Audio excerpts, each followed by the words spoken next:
Welcome to A People's Guide to Publishing, the Vlogcast. I am your host, Joe Beal, the autistic publisher, and this is Elly Blue, the sane voice of reason. Still laughs at that one, 4 episodes in. Today we're going to talk about fine art. The coarse art. Book cover design. Mm-hmm. So, Joe, you do much of the book cover design for Microcosm, not all of it, but do you want to start by kind of telling us what cover design is versus what it isn't? For instance, it's not necessarily the same as like cover illustration. Right. So the number one misconception about cover design is that people tend to think of it like fine art or gallery art, where they think of like a beautiful painting and they, that like tells a story and contains these 45 points and like a lot of different plot details, and it has to have a dragon but also like a maiden and a rock and a key, and like that's not cover design. That is art, which is like they're not completely far apart, but they're not the same thing. So people often get confused to do graphic design. They can't easily translate that to book cover design because fundamentally what a book cover does that very few other things do is to communicate some very specific handles, like what it is, who it's for, how it's different, and maybe some other aspects of the niche. But it has to do that in 4 to 5 seconds, which, very few things do that. Like even a logo, which is like a very complicated kind of design, doesn't have to communicate a lot of specificity. It's more like a vague generality. Why does it have to communicate so much in so little time? Because that is the amount of time that you have with your average person. That's the amount of time they will spend looking at it on a website, in a store. Like even when like an account buyer goes through a catalog, it's not like they're spending a minute on each page of the catalog. You're really getting 4 to 5 seconds, sometimes less. So they need to be able to immediately tell right away some really basic things. And this is not like necessarily who the author is, unless the author is a famous person. But like, is it fiction or nonfiction? Is it gendered? And they pretty much almost always are. Yeah, they're mostly gendered. What will the book do for you, the reader? And it's like the title is a really important part of this, because if they're going to read it. Yeah, what am I getting out of it is their big question. So like choosing your title is almost more important part of the cover design than even designing the cover. Right, like the title should be coherent and it should sort of lead you down a path of what you're getting out of this book. And then the subtitle should clarify that. And then your cover design should sort of fill you in on like other aspects of like, if it's a history of baseball, like who are the key players, what era, like what does it not include, is it East Coast or West Coast, things like that. Things that will really sort of help you to understand whether it's for you or not. So one thing we're not probably going to be dwelling on very much here is literary fiction. Literary fiction is a pretty small niche that has an outsized reputation. And the rules of cover design, I guess, are the same for that, but I really don't feel like I have a very good understanding of what the conventions are.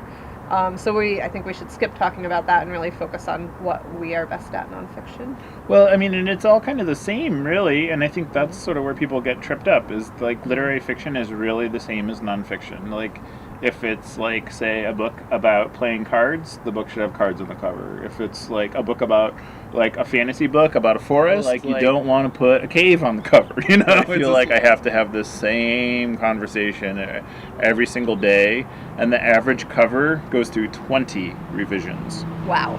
I mean, I think part of it is, like, no matter what genre your book is in, you want, like, one of the things you need to communicate on your cover is that, and you do that by making it conform, at least somewhat, with other books of the genre. Yep. Like, when we published Unfuck Your Brain, Joe went to the bookstore and noticed that all of the best-selling self-help books were yellow, so we made that book yellow. It's a little silly, but... it works. It was her debut book. She was... Don't take this personally, Faith. A then unknown, and she was, but it was like the book was fundamentally different because it was edgy. It had F-bombs like a motherfucker. It was like, it had a lot more personality than any comp that we could find, And so we needed it to be similar but dissimilar in the right proportions to really show people, like, this is a serious book that will help you, but it is not your grandpa's self-help book. So, like, what would you say are the order of elements that a person should notice about a book cover? So, and there's like so much hard science to this. So again, it's like genre, like, which is self-help or, fantasy or whatever. And then if the author is of any notoriety, that would be number 2. That's like pretty, even if it's just like their second book and their first book did pretty good. Pretty good meaning 5,000 plus, Or if they were on reality television. Right, yeah. If they're like a celebrity chef, if they had any reason, or even if they're like a constant speaker on a lecture circuit, or like they go to every nerd conference about linguistics. Like if somebody is an expert on fonts and they write a book on fonts, then all of their font nerds are going to go want to read that book. Like no book is for everybody. It's like you just need to tap into the right people. The third most important thing is the blurb. Like if you have a cover blurb, particularly of a famous person, an endorsement that makes the book credible for an otherwise non-credible author. And sometimes that's like the forward by, sometimes that's like Vanity Fair says this person knows fashion like nobody else.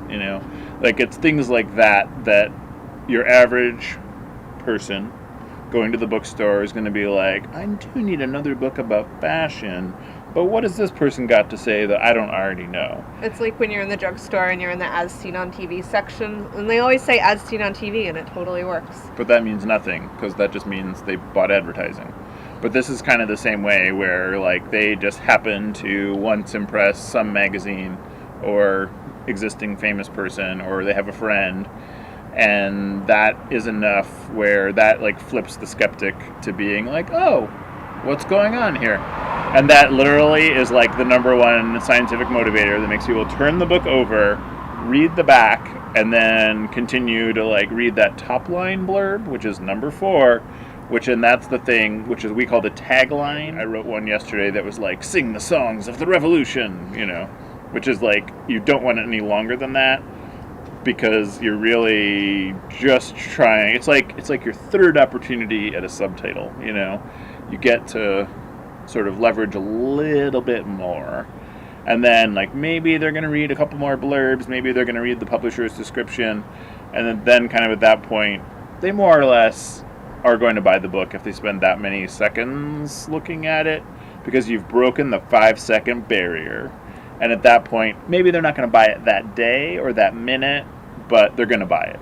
It's just a matter of when. But most of us don't have the design skills that we need to even necessarily know how to choose a font, or know how to like source artwork, or know what works or what doesn't, or like what colors go together. Do you recommend that people without graphic design experience try to do their own? Do you recommend people hire a cover designer? Do you recommend people buy a ready-made cover design on the internet? What's the best way to proceed? This is a very good question. So if you're writing Grandpa's memoirs, or a book that is just not for like an audience outside of people like maybe 3 people might erroneously purchase it. So you don't need to put effort or time into that unless like this is an important kind of vanity project for you, that you want it to look good in 20 years when you like find it in the attic. Things like if you are trying to like break into sort of a conventional foray and you're writing genre fiction, you must have a conventionally attractive, professionally designed cover. Like there's just no way around it, because otherwise everybody's just going to assume that your book is as amateur as the cover is, But, and I don't know why this is, apparently somebody decided some time ago, for many nonfiction subjects, if your cover is god-awful ugly, nobody will care. Like, that will not be a deterrent to the credibility of your book. Is that fair? No. Is that terrible? Yes. That's terrible for me, on my eyeballs. But Joe might not read your book. Well, if you want Joe to read your book, maybe make it beautiful. Have a beautiful cover. For my eyeballs. Um, my other question is, if people are hiring a cover designer for their book, what is a reasonable amount to spend? I am frequently amazed when I learn how much and how little people spend on cover design. I cannot tell you how many times I will meet a self-published author that spends $5,000 on a cover design, and I have to wonder why. Elly has explained to me that it is not appropriate to explain to them that they should not be spending that kind of money because they've already spent that money and made that decision, and nothing I say will make them feel any better about it. But on the other end, I meet a lot of people that, it's like one thing, it's like, okay, I have a friend who's a designer, and I do, and that has gotten me out of many jams and many free gifts and generosities. And that's kind of a different thing because that's like somebody that believes in your work and is a professional expert who is doing that out of like the graciousness of like your relationship and believing in you. And that's totally fine. Like I don't feel like that is exploitation in any way. However, there is a weird thing on the internet where you can now pay $5 for a professional to do like what would be like a $250 to $500 cover design job. And that's weird. That's really weird. That professional is probably living in a country where that $5 goes farther, but not necessarily that much farther. Not far enough. Not far enough for their time. So I would say that, if you're doing this for real, depending what your genre is, I think like $100 to $500 is a reasonable amount to spend on a book cover design. And if you're like really attached to the work of one specific artist and their work is in demand, they might quote you more like $1,000 or $2,000 or $5,000. That's a choice you have to make, but also consider whether or not they are a professional book cover designer. Because you can pay a lot of money for a beautiful work of custom art that just doesn't work as a book cover. And like I would say, like get that beautiful art print to hang in your house, but then go and spend $250 employing a book designer and show them the art that you like, and they can come up with something that you will like, even if it's not necessarily by a famous name. And a famous name book cover isn't necessarily going to help your book sell either. I know, and that's a really hard thing to explain to authors a lot, that just because they're friends with famous artist and famous artist is willing to cut them a deal, and instead of charging $50,000, they're going to do it for $5,000. Like, it's just not worth it, because as soon as the public is like, oh, this is not a book by famous artist, it's just a book with cover by famous artist, they're just like, they're done. And the other thing is, the more famous and busy the person, the fewer revisions you'll get. Like, I would, every time in a million, I would want to pay less money for the person who's just starting out, maybe isn't as skilled, but is hungrier and is willing to like do as many revisions as it takes to get it right, rather than the person who's like, nope, this is it, you're done, and you're like, but that's not quite what we agreed on.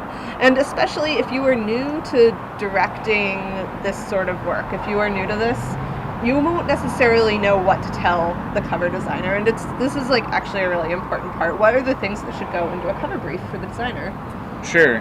So you want to research your comp titles. So those are other titles that people would buy in addition to or instead of your book. And so you want to find 2 to 3 that are a good visual representation of what your book should look like. And then maybe like certain elements of them that are more important or good for continuity. And then you want to have a list of things that it should not be. For example, when we gave the brief to the designer for Unfuck Your Brain, we said yellow, simple, clear, actionable. Like we don't want to run the risk of people reading this as a humor book. We don't want them to, look at it and think uncredible. We want them to look at it and be like, okay, this is like edgy and maybe a little bit kitschy, but for the most part, it's like a serious professional book for the general public, rather than like a technical book for therapists, even though plenty of them enjoy it too. So it's like those are the things that you really want to push. And we did a book recently, What About Tomorrow, which is the history of punk rock in Russia. And so like we had like a consistent Russia propaganda poster design and color scheme. And, similarly, we did a book a couple years ago called Soviet Daughter, where, we sort of invoked a similar thing. And with that book, it was dangerous. Like, we really needed to make sure that it, like, looked like an adult graphic novel rather than because the risk with comics and especially like painted covers is that they're for children. The other things that you really need to tell your designer up front, and I cannot stress this enough because you can go so wrong and lose so much money not doing this, is what dimensions your book are. Yes, proportions. Yeah, like, is it 5 by 7 inches or is it 7 by 5 inches? You always do it width by height. So, like, Unfuck Your Brain is what, 5.5 by 7? 5 by 7. 5 by 7.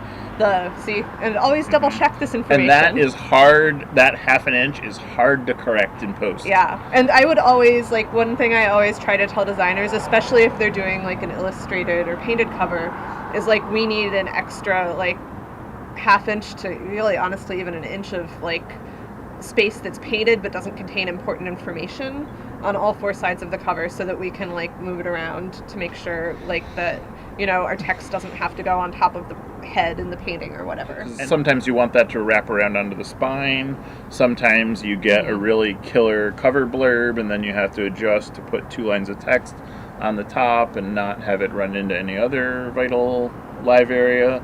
You know, things like that. You just want that maneuverability, and a lot of times your designer is not gonna, you know, sometimes they'll really want to be the only one to make changes, but other times they're just done when they're done.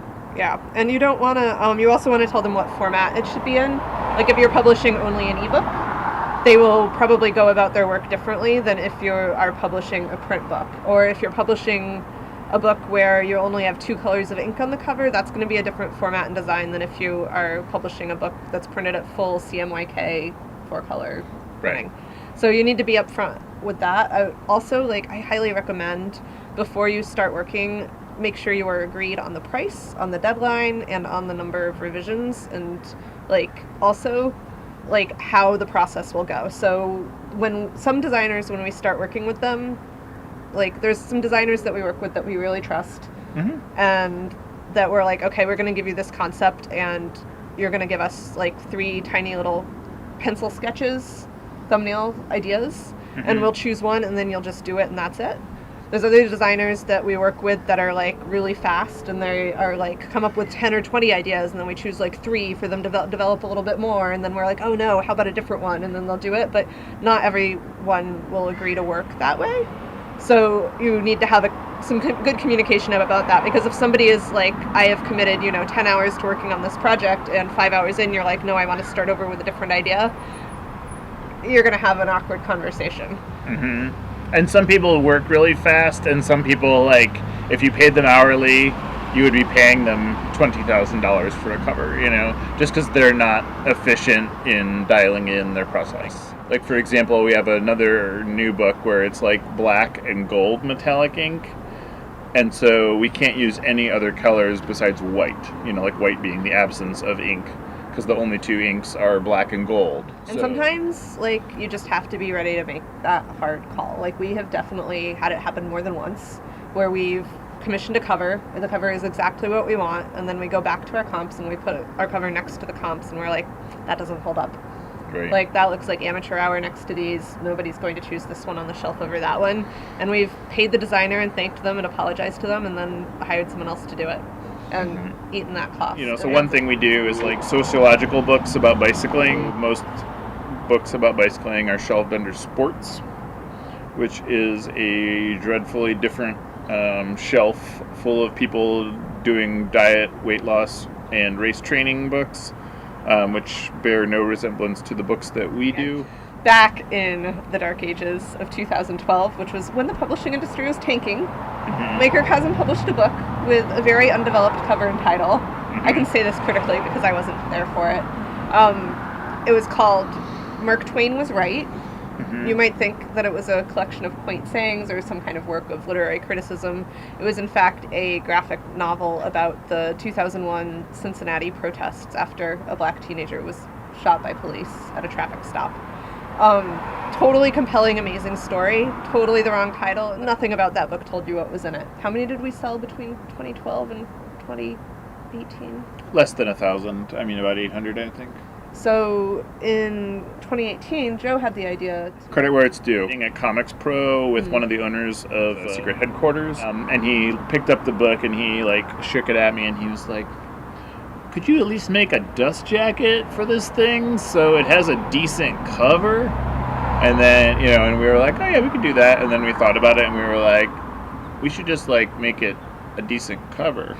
We changed the title to 6 Days in Cincinnati, which captures both the urgency and the actual events that happened, and then a subtitle that framed it in terms of the Black Lives Matter movement, which had sprung up since the original publication and was a much better frame of reference than something Mark Twain said. And it taps in perfectly to 6 Seconds in Dallas, which is like one of the key books about the assassination of President Kennedy, which I liked because it made it out that this like black teenager was like as important of a person to be murdered as the president. And like an important piece of our history that I think it's so important and to was know lost. about. Yeah, it was very much there unknown. was like a textbook about it and our graphic novel with the bad cover, and that was it. We also had the author do a drawing to promote the book, and we were like, oh, this drawing put on the postcard for the book would be the perfect cover. So we ended up having art from the book on the cover. This was your innovation, credit where it's due. We brought all of the books down the street on a handcart to the local print shop,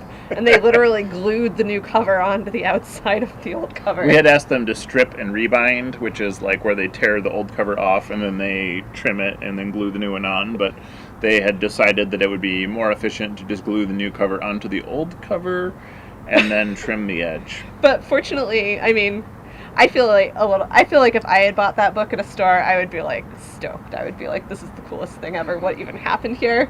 Not all of our distributors felt that way, but fortunately we sold through them so fast that we were quickly able to do a proper print run with the ISBN and everything. Yeah, so we had 2,200 left from that first printing, which we sold in 1 month.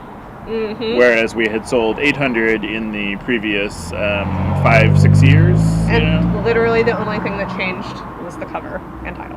Mm-hmm. And in some cases, even the old cover was still there.